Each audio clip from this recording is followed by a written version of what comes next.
What's up, everybody? Welcome to the first episode of a Thinking Man's podcast. I'm your host. My name is Joseph PIRCHER. With me, alongside me, Tommy Stiles, everybody. Joe, we're doing this, huh?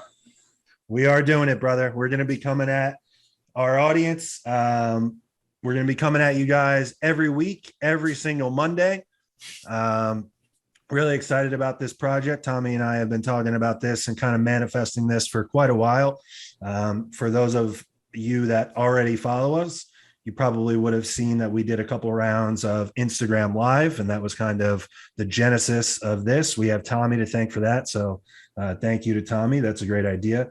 I think first, a first topic to discuss or just to quickly touch on is some of the inspirations for this show are some of the shows that we pull inspiration from. Tommy, I know that there's a couple that you wanted to mention. Yeah, all the productions, Think Big Bodybuilding Media, Scott McNally. I've known Scott for going on 6 years now. I'm from the Metro Detroit area. Scott and I have trained together. We've competed together. So he's a very good friend of mine, someone who I look to for, guidance in this whole podcast adventure. I was just speaking with him earlier today, and I was able to relay some of what he said to me, to you, so we could kind of get this thing rolling. So everything that Think Big puts out is very professional and informational, educational, and then you can have some laughs too, depending on which segment you're watching. I like the Fuad Abiyad, the Real Bodybuilding podcast. And then there's just a handful of other podcasts that aren't even related to bodybuilding that I've just, taken information from. Podcasts in general are a pretty big part of my life day to day. Yeah, same here. That's really the, people ask me about, shows and Netflix and all this stuff. And people are like floored to hear that I don't watch shows or movies. And that's because most of the time, when I'm not working or training, the only content that I really consume is podcasts. And usually when I'm, looking for podcasts to listen to, it's ones that are going to provide me some type of value, like they're going to level up my game or give me some type of information that I couldn't get elsewhere. I'd be remiss if I didn't also mention the J3U podcast. Shout out to John and to Luke. Those guys over there are changing the bodybuilding industry for the better. And there's a group of other guys as well, but yeah, same for me. Everything at Think Big, Scott from a distance has been a big inspiration for me. He's an awesome guy. Specifically the It's Just Bodybuilding podcast, Ron Partlow, Dusty Hanshaw, got to give those guys a shout out. And all the different iterations of Fuad's podcast, Bro Chat, Bodybuilding and Bullocks, Real Bodybuilding Podcast, all of that. So like I said, we're going to be coming to you guys every Monday on YouTube and all audio only platforms. And the thinking behind the podcast, based on some of those podcasts that we mentioned earlier, the value that we're looking to provide to the audience is a perspective from two people that have been living the bodybuilding lifestyle for 10 years, I think in Tommy's case, even longer. And we're two people that have kind of bet on ourselves and gone all in on making a living from this lifestyle. And, all those people that we mentioned prior have done so as well, and they will continue to provide that value. But the difference is they are all giving you a perspective from the top of the mountain, so to speak, where, Tommy and I feel like we can provide a unique value is we're still on the chase. We're still on the climb up the mountain. And we are also not in that genetically elite group to where we could rely on, our physique or our placings on stage to help foster that lifestyle. So, kind of down in the trenches and making it do with what we have. So that's kind of the value that we're hoping to provide to you guys. And, for our pilot episode, we have a really interesting and valuable topic that we have Tommy to thank for bringing that up. I'll let Tommy explain it and then let Tommy dive into his first point that he wanted to make. Yeah. So just to touch on what you said, we started at the bottom and we're still not at the top, but we're climbing.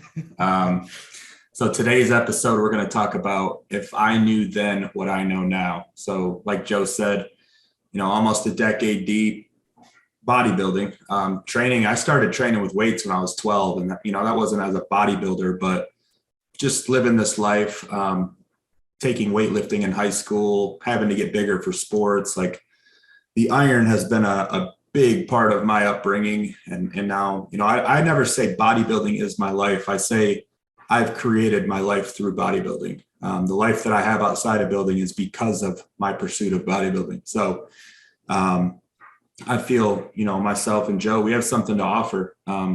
Maybe you don't want to make bodybuilding your life, or you don't want to build your life through bodybuilding, but maybe it's just a hobby that you want to get better at. So obviously in the beginning, I started competing in 2014. So this was pre-Instagram, pre-Facebook, pre-really any podcasts that were out that I knew of anyway. And I'm from a small rural town. There was no information. There was like maybe one guy in my county that was like a local level bodybuilder.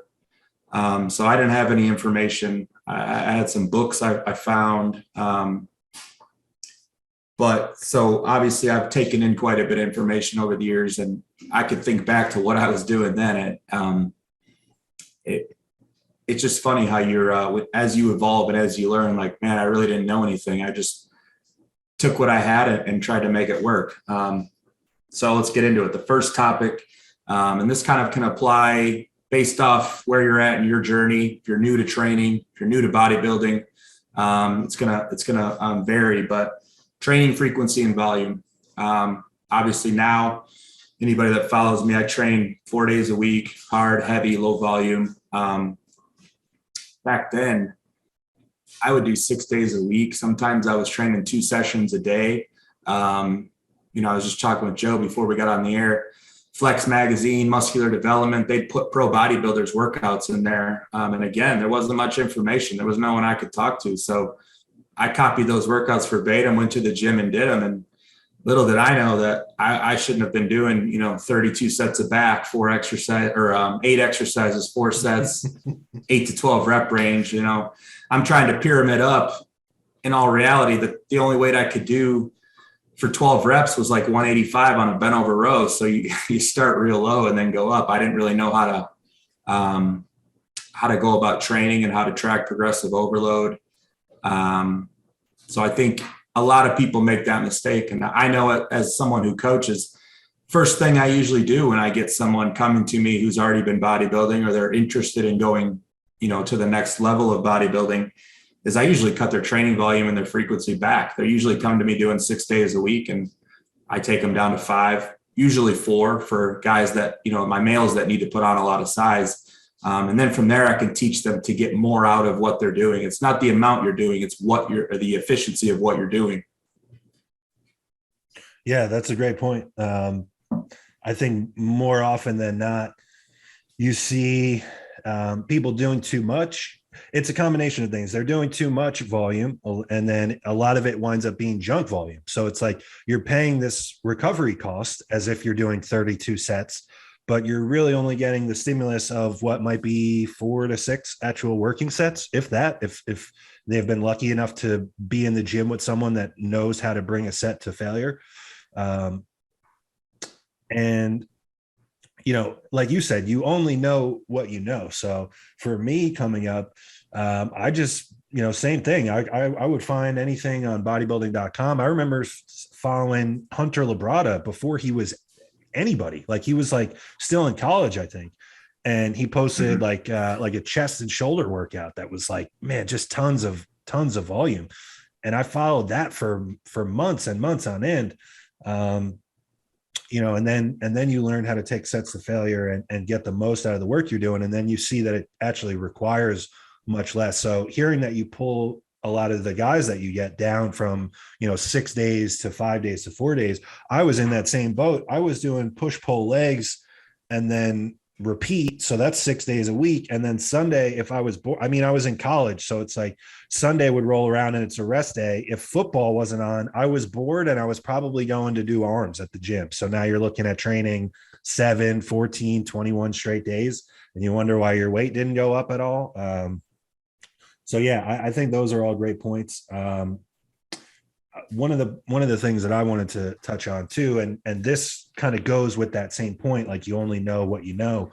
I think a big mistake that people early in their process, and this is going to be more geared towards the people that are competitive or have aspirations of being competitive, is to keep a coach all year long. I myself, for years, made the mistake of hiring a coach to do my diet in a contest prep, and then the day that the show happened, the next day I did my own thing. And I would rationalize it by saying, oh, I know how to gain weight and I know what I'm doing. Most of the time I just wound up getting fat and my blood pressure would be high, and I didn't really gain any actual muscle tissue, because there's just so much that you don't know early on. And it's very difficult as, a 21-year-old, a 23-year-old, a 25-year-old to have a level of self-awareness to where you can pick up on these things, put emotion aside, and make good, accurate assessments for yourself. I'm 30 and I still don't coach myself, even though I have a whole roster of people that I help, because when I help others, I can look at things objectively. When I think about my own process, I become an emotional wreck and I want it all here and now. And I throw too much volume at myself, or think that I need to pick up the pace with food or what have you. So I feel like a big one for people that want to be competitive or are competitive is to give your coach the opportunity to learn your body in the off season, manipulate and make the changes that are needed so that you improve. And then you have created a momentum and a synergy with this coach to where once you hit a prep, you guys hit the ground running together and you bring a lot of momentum to it. The final product is always better when you've been with a coach for an established amount of time. Yeah, I agree with that. And I think you can take it even further. I mean, let's talk about somebody who's looking to hire their first coach. It gives them a sense of accountability. Now you're making a monetary investment into this thing that you've been doing on your own for X amount of time. I can truly say that while I may have been a bodybuilding enthusiast at the age of 17, it wasn't until I was 23 when I hired my first coach and then did my first contest prep that I actually can look at my body and say, all right, you made progress from the start point to the end point. Until then, it was just going in circles. And like we just talked about, whatever info came across was like, all right, I'm going to go try that. It was just like, if I was trying to paint a wall, it was me throwing paint on the wall like this instead of brushing it from left to right and getting it done. So I just think some people do have the ability to self-learn and self-educate, but eventually you're going to hit a sticking point where it's best just to turn it over to someone, and it gives you the opportunity to learn under them. All of the things I've taken, the greatest learning curves I've had have been with the coaches I've worked with. Not only have I learned my body, but I've learned the whys behind, the decisions are being made. So kind of like an internship, a lot of people that go to college, depending on the career choice they have or the degree they're getting, they have to do an internship. And it's the same concept, like working with someone, as long as you get what you put into it, but it's your internship towards your bodybuilding career. Yeah. Yeah. It's almost like a mentorship, because then you go through these different, these different scenarios. And if you have a good coach, like you said, I want to touch on this point, because, coaching under John and coming through the industry and seeing, what's just being widely accepted by people, like who people are hiring and giving their money to as coaches. There's such a low standard for coaches in this industry, to where people are just conditioned to kind of blindly follow the plan. And that was kind of the school of thought, like for me coming up, was like, okay, I'm just a workhorse. Just tell me what to do. I'm going to turn my brain off and I'll do it. But at a certain point for me, and I think for a lot of people, they want to eventually coach, or at least just want to understand the why. So a good coach should be able to explain the why to you every single time. I tell this to, people that I have consultations with about possibly coaching. If you work with a coach and they cannot give you a rationale as to why they prescribe something to you, they had no business prescribing it to you in the first place. And there's like this old adage, like if you can't explain something, like people all the time, I see this, I get screenshots from people about other coaches, and they ask their coach for reasoning about something and they say, it's complicated, you wouldn't understand it. Okay, let's break that down. If you as a coach can't explain something to me and break it down for me and make it digestible as if I'm 5 years old, then that tells me you do not understand it and it's too complicated for you. So that's just a point that I wanted to make, and I don't want to beat a dead horse about the coaching thing. But long story short, I think almost everyone in this industry, and the majority of the people that are going to listen to this podcast, are probably people that are competitive or have aspirations to be competitive. Vet out a good coach, do interviews with a couple different coaches, hear what each person has to say, and then hire a coach and stick with them for the long term. You will thank that person years down the line. So with that, I know, Tommy, you had other topics as well. So sticking with the theme of, like, you know, things that you wish that you knew back then that you know now, what do you have next? It's a very simple one. It's water intake, and this is just being a basic human. You need water, but I think when you get into the realm of bodybuilding and excruciating intense training, depending on I live in Arizona, it's hot here. You got to stay on top of your water at the start of the day, or by the end of the day, you're going to be cramping. So your water demands are much higher. Water and electrolytes are much higher as a bodybuilder than they are a normal person. So, countless times, and I tell people to drink, anywhere from 1.25 gallons a day to 1.5, and maybe upwards of 2, depending on how big you are. And a couple of days will pass this, I just can't get the water. And it's like, if it's the first time you've ever tried to get that amount of water in, it's supposed to be hard. It's not going to be easy. There's nobody who casually drinks 1.5 gallons of water a day. You have to be intentional to drink 1.5 gallons of water a day. That's 192 ounces. If I think about that as like, oh shit, I have to get 192 ounces of water in today, that would frighten me. But if I break it down, it's like, if every hour, I'm consuming 15 to 30 ounces of water. If the first thing I do out of bed is go to the bathroom and then, put down 1 liter of water, I got a pretty good head start on my budget that I have to finish by the end of the day. Water is responsible for numerous processes in the body. It's going to help with digestion, and anybody that has, tried to put on muscle knows you have to eat more. If you're dehydrated and you're trying to follow your meal plan, I guarantee you're going to be bloating. Your appetite will be shit, and the nutrients they're sitting there. So I, as a young person, I'm sure it was like a line I maybe read in a magazine, drink your water. And I was like, oh yeah, cool, I drink enough water. But if, Dusty has said this to me numerous times, if you're thirsty, meaning it's like your mouth is dry, you're already behind. You should never be getting to that point where you're thirsty and your tongue is dry, or like you get in that cotton mouth. Get ahead, stay ahead. That's how it goes with your water every single day. Even one off day of water can screw up, the next 2 days, really. When it comes to like electrolyte balance and overall hydration. So I think that's a real simple one. It doesn't matter what your genetic hand is. It takes 0 physical talent to get your daily water in. 0. Yeah. And like you said, nobody's accidentally drinking 1.5 gallons of water. And I like your idea of like getting a head start on it, like fresh out of bed. Because, depending on, regardless of what season you're in, whether you're in a prep or you're in a building phase, I can make great arguments as to why you need to be hydrated all the time. It's kind of just goes without saying. But with that said, it is a great point, because people early on in their journey don't understand, more so like what can go wrong if you're not. Like, good luck training and getting pumps or pushing up performance or recovering.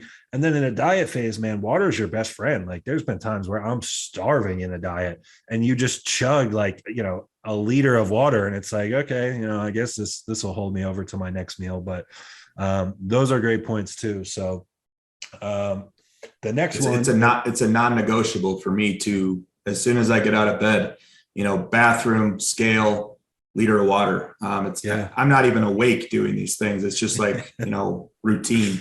Yeah. It's just programmed in. The next point that I had, and this was one that I made pretty frequently, I would say, for probably the first 5 years of my bodybuilding journey. I mean, maybe not everyone was this way, but I knew right away, like once I got into lifting weights, it was like, okay, I'm going to do this to the max. Like I'm doing this to be competitive at some point. I'm not someone that like kind of half-asses things or, puts one foot in the water and does things as a hobby. Like I found training and loved it. So right away I was like, okay, I'm going to do this to be competitive. But I made the mistake for probably those first 5 years of thinking that strength in the gym was going to equate to just being big and growing muscles. And there's kind of like an indirect correlation. Like you would always hear people say, like, you've never seen someone that could deadlift 700 pounds with a small back. And that's a decent point, and that's kind of how I fell into that trap. But then you're in this industry long enough, and you maybe go check out the animal cage at the Arnold enough times, and you'll see some people that don't have a big back that can deadlift 700 pounds, and that's because it's not directly correlated. So I made the mistake early on of like, even like this thought of like power building. It sounds great on paper, but it doesn't really work in application. I'm big on training for the goal. And I was someone that would come in and I would pull singles or doubles deadlifts off the floor. And looking back, it's just ego. You wanted people to notice you in the gym. You wanted to be the guy that wore, an animal shirt into the gym and could squat 600 to the floor or pull 650 off the floor or whatever. But you do that for long enough. And again, like we talked about, and not to like nerd out and talk about like stimulus to fatigue ratio and all these things, but it's like, sample back workout from me in 2014, I'd come in and do like a 3x3 on deadlifts and then try and go about all the rest of my actual back training. And it's like, I'm fucking smoked from 3x3 on deadlifts. And then I wonder why my back didn't grow. It's because you're accruing all this crazy levels of fatigue. And for what stimulus are you providing? I mean, not much is going on. Like your erectors and your hams are going to grow a bit from a deadlift. But so, long story short, I think as a general idea, yes, you're going to progress and get stronger in the gym, but strength as a whole does not always equate to muscle.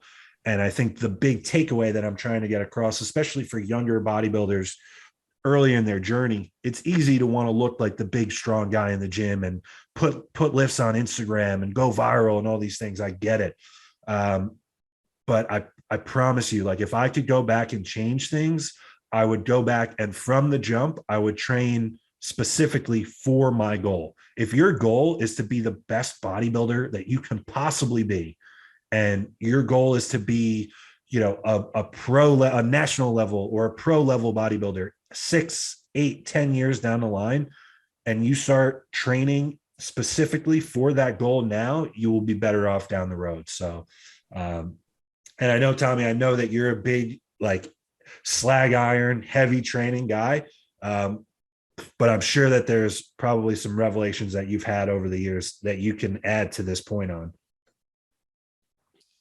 Yeah, I don't really differ from what you're saying because I've never, as strong as I've gotten and all the, the weight I've added to some major lifts, I've never intentionally tried to do less than 5 reps on anything. I never was drawn to the 1 rep max or the, trying not to even early double. on, not even when you were early on and like coming up and getting strong for the first time, you weren't ever like, man, let me go in here and just rip 600 off the floor for one, like just to see what I could do and show everybody in the gym. Maybe that was just me and my crazy ego as a 24-year-old.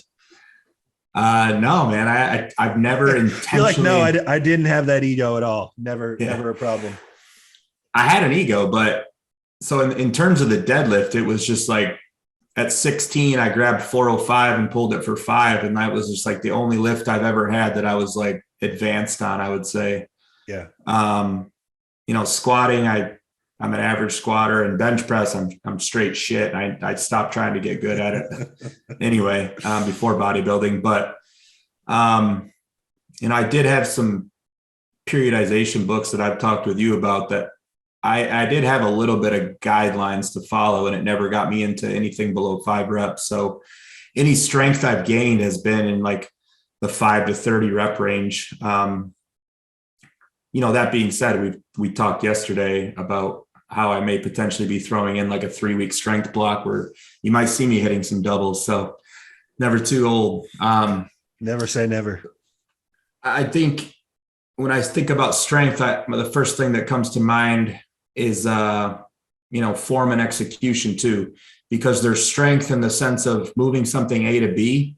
I mean, I did manual labor and I picked up boulders that I don't even know what their weight was, but I wasn't thinking of muscle building when I was picking up that boulder. I was like, I got to get this shit off the ground into the trailer. So there's that kind of strength. But there's strength for a muscle. A stronger muscle with all the given principles of form, technique, all that is going to be a bigger muscle up until a certain point. I think there's diminishing returns like we've talked about, but in the early years, the more strength you can add to help build the frame and the foundation. I know what you're saying about powerlifters not having the most developed backs. I do think a lot of them do develop that foundation of where they could fill in a back though. Same with the chest. I've seen powerlifters who don't have that muscular of a chest if they were to diet down, but they have the frame of pecs built from all the slag that they've pushed, filling in the fibers and getting into some more slow twitch muscle work is what they need. So I can see it going both ways, but I agree with you. I think if you want to be the best bodybuilder you can, it's probably, especially in the beginning, you shouldn't be focusing on singles and doubles. Your goal should be low frequency, low volume, and just, building your strength up until it gets to the point where you need to add in, I think a beginner could stick with 3 sessions a week for months before adding a 4th. You could add a 4th truly if you were bored, you love to lift. I would have a hard time lifting for 3 days when I was that age. So I get it. But if the goal purely is bodybuilding and you're able to remove emotion, I agree with you there about find movements that you can get strong at that benefit the goal. Yeah. And getting stronger is part of the equation. Like you absolutely have to get stronger. Let's not, I don't want the message to be misconstrued. But it's training for strength, I think is a big mistake. Like, in my case, undoubtedly it was ego. And that was even before Instagram, but I see how guys can get caught up in it, but I think there's a better route. So moving on, I know that you had at least one more that you wanted to relay to the audience. Yeah. Again, back to just more foundational basics. And I highlight these because I did these wrong. Like I screwed up, if anything. So if I can steer somebody off the path I did, and a little context, like I started at 165 pounds. I'm around 252 right now, and I still need to get bigger. Like my entire journey has revolved around getting bigger and adding more size to be my most competitive on stage. That being said, when I was younger, I thought cardio was the devil. I couldn't expend one single calorie because I needed them all. So my point is cardio helps your growth. It does not inhibit it. Obviously, cardio has many different definitions, but some simple stairs or walking on the treadmill or being active will not take away from growth, provided you're getting in enough calories through your nutrition. It's probably going to help appetite so you can push more food and digest food at a better rate. I know a lot of guys that I've coached are like, because I'll program HIIT into a lot of my guys' plans simply to keep their wind up. It's for endurance. It's not for cardio burning or calorie burning. You ever look at the treadmill or the Stairmaster or any piece of machine after you do, say, 20 minutes of cardio, you probably only burned a couple hundred calories. Are you really, is it really putting you into a deficit if you're taking in 3,000, 3,500, 4,000 calories? No, it's your levels of NEAT that are really putting you in the deficit. So obviously, if I have a guy who works manual labor and walks 30,000 steps a day and lifts shit over his head, like he's probably not going to get any cardio right off the rip because he doesn't need it. He's an active guy. But if I have a guy who works at, a desk 8 to 5, doesn't move a lot, even if his goal is size and he doesn't have a lot of body fat, we have to cut into right away. I'm still going to program in cardio for him, 3 to 5 days a week because it's only going to help fuel growth. It's not going to hurt it. I think everyone, the social media, everyone's saying everyone wants to get huge. Well, adding cardio in helps the goal of getting huge. It doesn't hurt it. And that was a big revelation for me. This was, I competed from 2014 to 2018 before I finally started doing my off-season cardio. Yeah, when you brought it up, it was one that I was excited. Like we talked before we got on air, because you pretty much saved me from having to bring it up as well, because that was same deal. I remember distinctly the first guy that I could credit with being like a mentor to me, kind of put me on, so to speak, like sent me workout plans, kind of showed me how to eat, sent me all this stuff right away. And I was like, hey, the only thing that I didn't see is cardio. What about cardio? And he goes, nah, then I just got to eat more. And I was like, oh, okay. Little did he know, he just set me up with that one sentence to be fat for the next 6 years. And it's going to be different based on, like you said, your lifestyle and also like kind of your body type and any predispositions you might have. I kind of hang on to fat pretty easy. So cardio, I'm in the heart of a long ass off season where I'm trying to be as big as humanly possible. I do cardio 6 days a week. I track my steps. That was one of the things that I was going to mention, but this plays right into it. We all have the technology now in this day and age where a little step tracker, you can get one for like $30 on Amazon. This will make each part of your journey as a bodybuilder easier. It only makes sense if you think about it. We're standardizing the amount of intake that we have as far as calories in a diet. We're standardizing the amount of work that we're doing in the gym as far as reps and sets. It only makes sense then to standardize the total output that your body's going to do over the course of the day as well. I think if I had been tracking steps in prior off seasons, like you said, I probably would have been able to eat more and digest more, which would lead to me being bigger. And then on the flip side of it, if I had been tracking steps during your prep, you can get away, so to speak, with doing much less direct machine cardio. When we start getting lean, we just want to move less. It just winds up happening. You start thinking of ways, I'll slide across in this desk chair and grab this without actually getting up. You just wind up wanting to move more or move less, excuse me. But if you standardize that, now that same cardio that you were doing, it goes as far as it was all along. If let's say you have 40 minutes on the stairs every morning, and then all of a sudden, as you get leaner, you start moving less and less during the day outside of that 40 minutes. Now, all of a sudden, your coach is going to look at your plan and say, oh, we've stalled. I need to add more cardio. That's just because you stop moving. You need to make up for the fact that you stop moving. So if you standardize those steps, that cardio is going to do the same thing that it's been doing throughout. So it just gives you and your coach kind of a more accurate assessment. So, yeah, great point about cardio being, year-round thing. And, hate to say it, but with what we've seen recently in the bodybuilding industry, you're never going to hear me argue against doing something that's going to be healthy for our hearts. What we're doing is pushing the extremes of what a human body is capable of, and anything that we can do to kind of maintain our heart health is always going to be a plus. And then, not to mention this, you kind of touched on this indirectly, but like doing steps or just general movement, cardio, it's going to help manage your blood glucose, which in turn will help continue to facilitate a healthy appetite and a healthy digestive tract. So everything that you mentioned, excellent points across the board. I think these are things, especially the cardio step tracking one. I think a lot of people think, oh, it's off season, I'm not doing any cardio. I'll do cardio when I'm getting shredded or when I'm getting ready for the beach or when I'm getting ready for the show. And it's like, man, if you stuck on cardio all year, it might not have to change at all during prep. Like you might not have to change anything. And then you just turn the dial on your food and your volume in the gym.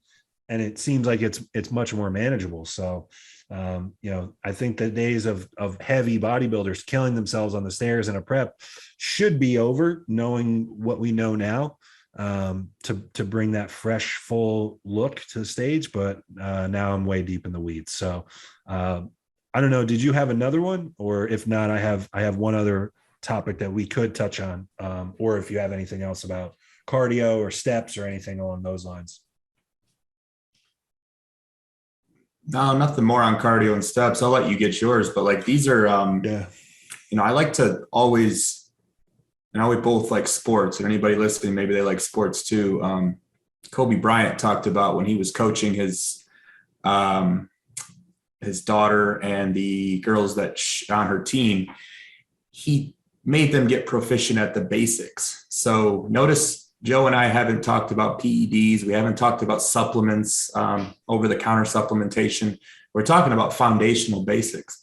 Become a master at these, and then that other stuff has a lot more application, and it will have a lot more efficiency. But if you try to put the cart before the horse, which in my opinion, PEDs and over-the-counter supplementation is the cart, you're never going to get anywhere. So training, nutrition, hydration, cardio, daily movement, sleep, we could touch on sleep, but I'm pretty bad at it still.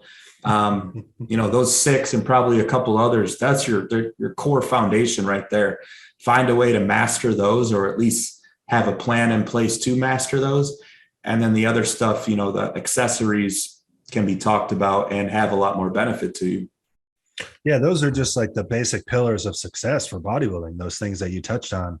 And if you get those in place, man, like I know from years of being in the industry as a bodybuilder, as a coach, with my time with Animal, I've had access to some of the highest levels of athlete that our sport has to offer.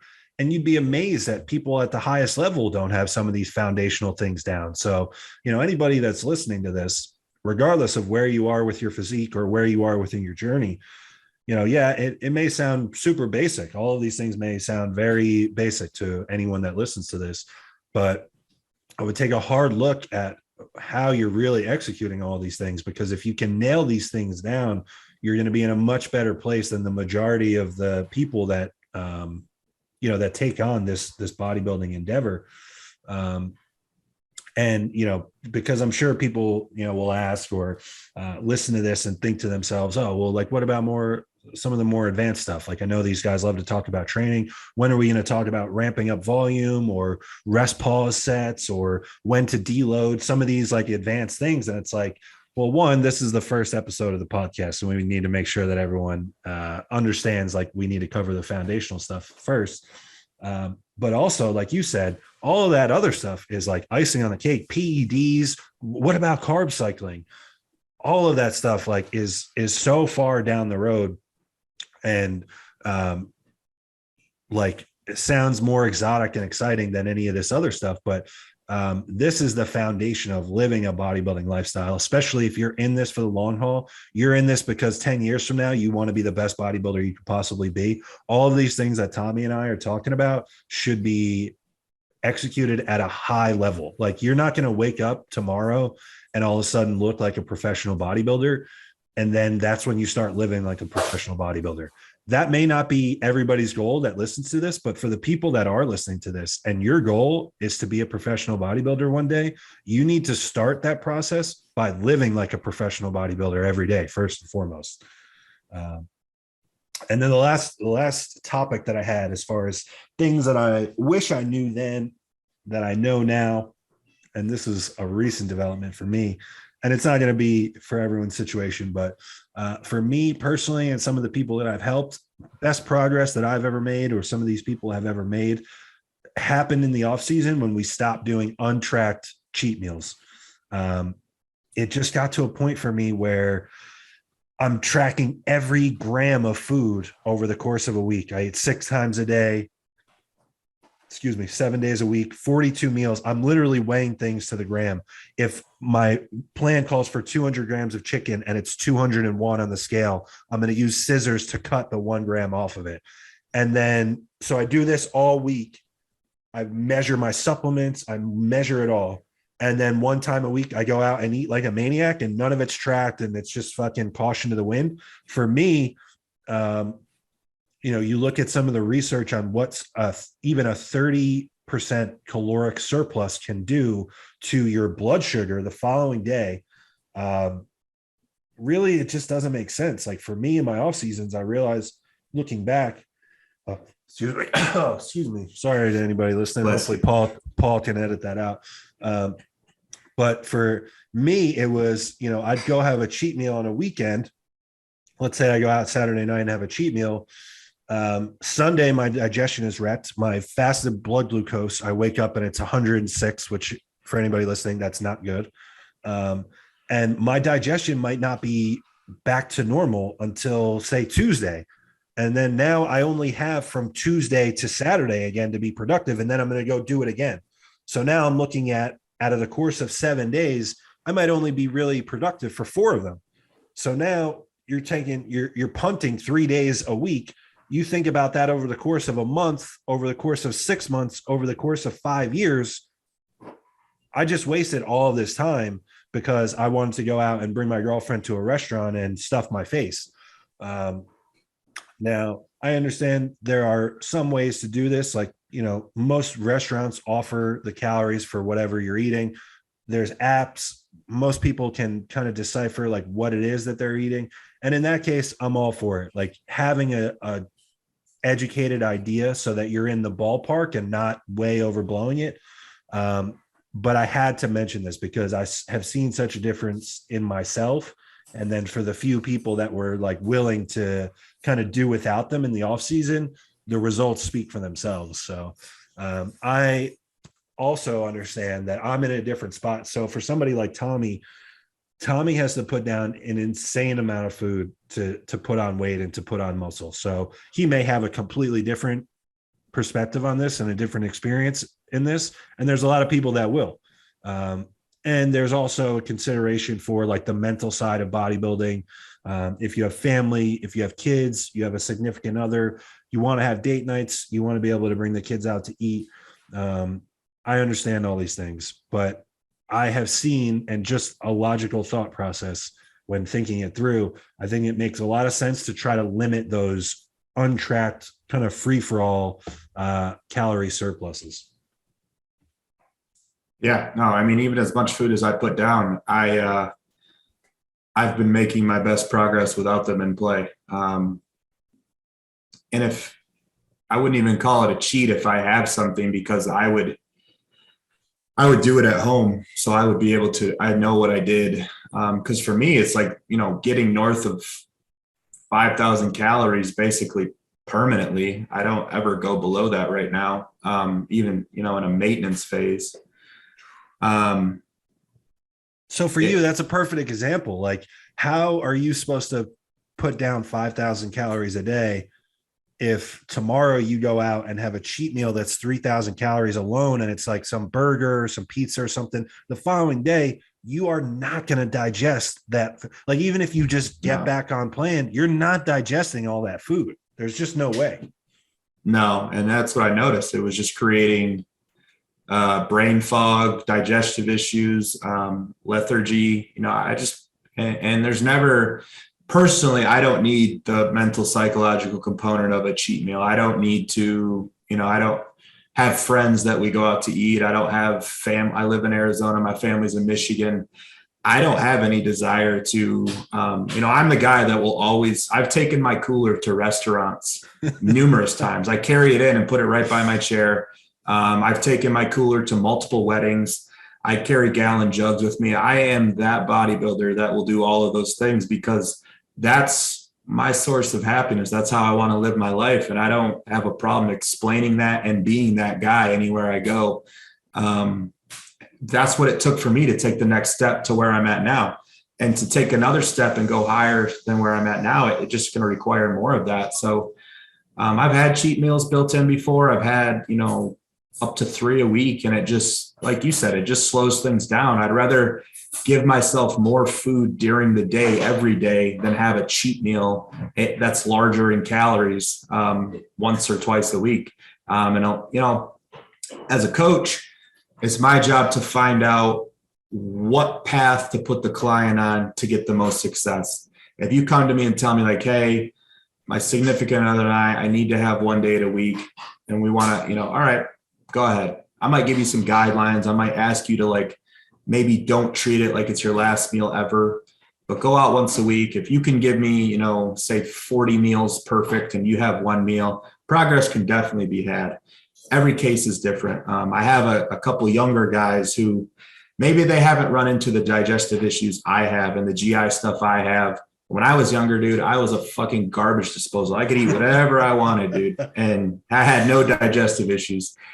I think the longer you're in bodybuilding, the more apt you are to run into some GI stuff, especially when you start pushing, 5, 6, 7,000 calories. Years on end. Yeah. Yeah. If it's a long game for you, it's not a matter of if, it's just a matter of when.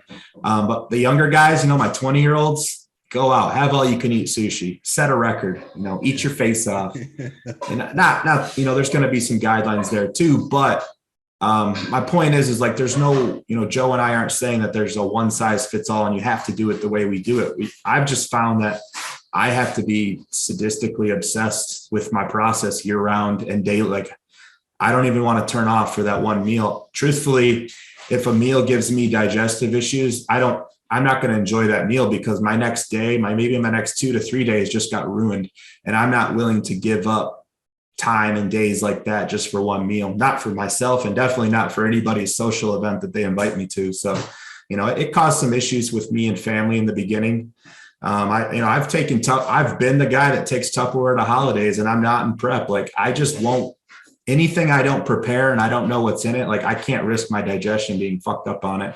And it seems callous from the outside looking in, but if you understand, what it's like to have a bodybuilding goal and you've had any sort of GI or digestive issues, then you would get it. Like, it's just, I'm not willing to give up a day of poor digestion for somebody else's benefit.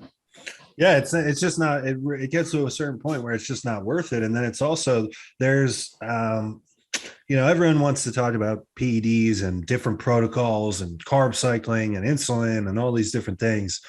To me, the magic that happens within bodybuilding, the one time that there is magic is in bodybuilding is when there's momentum.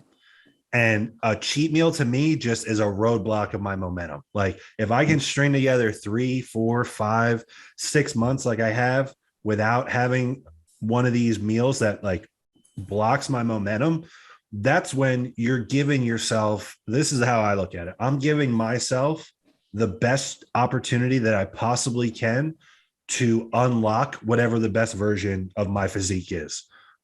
So if that's my end game and that's my why, well, then it makes it a pretty easy decision to just say, I'm not going to go have this meal out.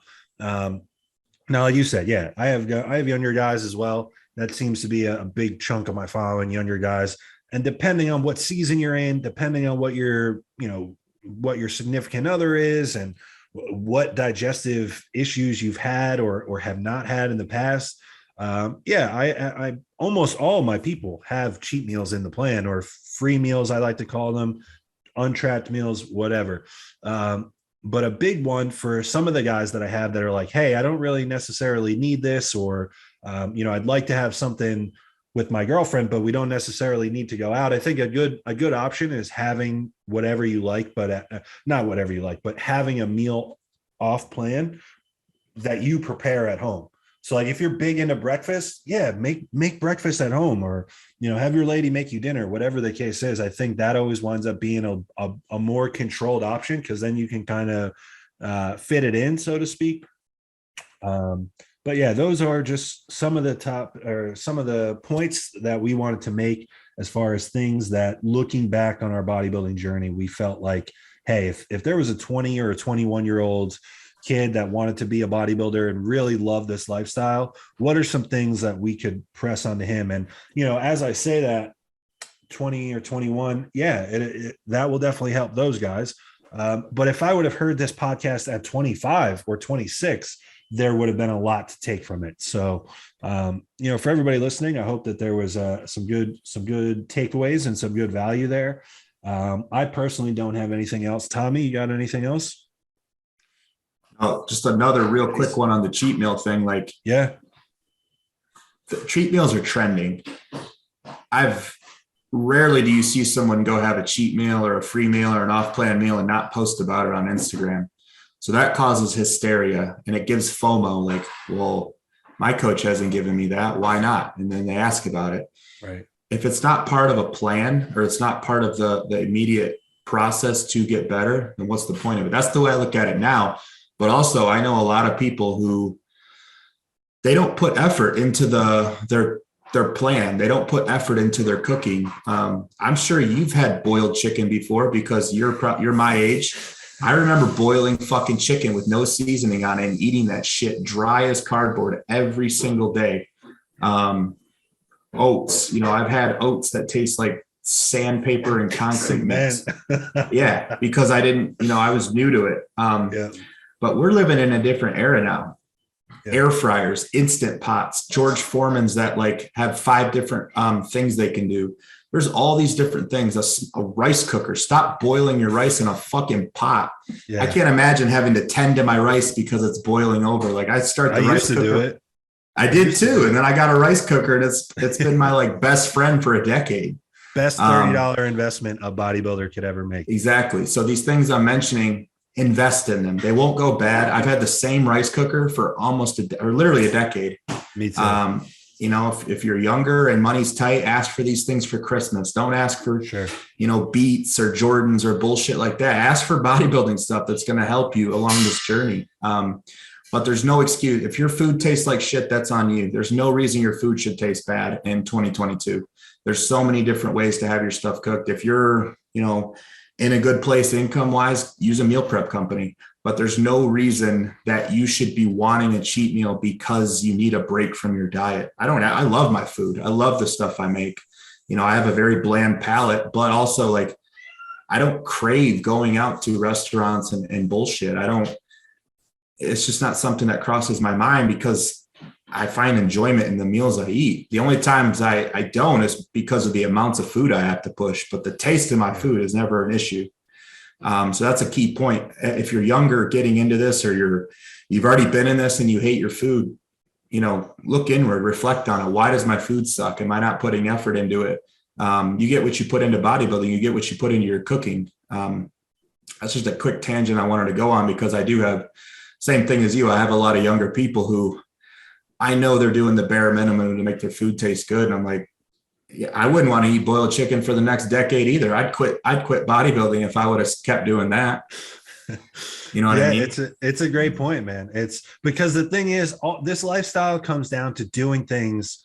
Of course you want to do things that are productive or optimal. But optimal really comes down to sustainability. To be a good bodybuilder, you need to do this for 10 years. So then when you start thinking about it in those terms, which I never did in the last 18 months, I've started to think about it like that. And that's being 8.5 years in. It took me that long to think about it. But I never thought about it in terms of hey, what's sustainable for the next 10 years? Because that's how long I'm going to need to be good at this. You have to enjoy your stuff. And you mentioned making the effort to make it not only taste good, but I think to look good as well. Presentation, digestion, and appetite begins with our eyes and what it looks like. So if you put the bare minimum into your food, it's going to taste like you, it's going to, smell. It's going to taste like you put the bare minimum into your food.